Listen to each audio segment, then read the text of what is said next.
I guess that increases your likelihood then of getting returning viewers as well. Because if you make one video on one topic that does really well, and then you make continuously make videos rooted in that topic, you're going to keep appealing to the same viewer that came and watched your original video, right?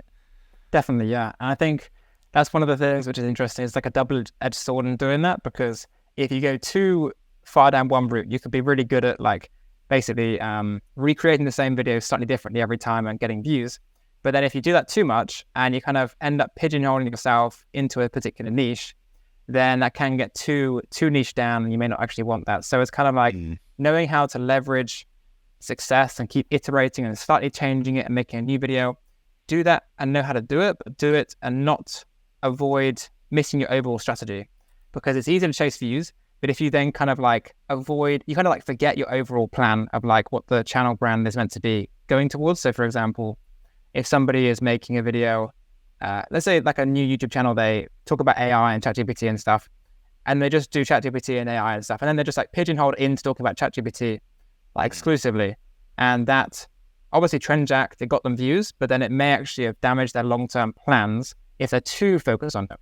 But if they kind of like realize that, yes, I can make a video every time on this topic, it will get me more views, but actually it would kind of like put me into a box, and I don't want to be in the box. So I'm going to make a few videos on this topic, but I'm going to space those videos out slightly with other videos to make sure that I'm not just attracting that audience and I'm not putting myself too much in a box. And that's like, know how to play the balance of not putting yourself in a box, but still leveraging trends and getting growth.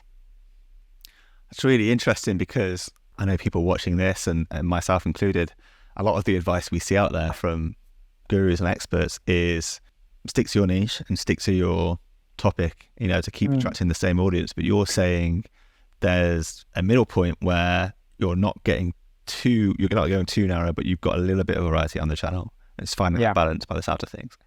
Yeah, so I'm more saying that because there's one thing about having a successful YouTube channel and views, and there's another thing which is like having a successful career that's going in the right direction you want to.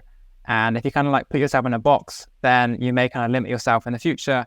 If you're clear about where you want to go, then you could be limiting that potential, and you could kind of almost like sabotage the channel by causing it to go in a direction which is too niche for what your ultimate ambitions are. So that's kind of the important point, is kind of like just making sure to keep that broad perspective of where you really want to go, and making sure that you don't go too down the rabbit hole of getting one particular topic that's been working and just repeating it.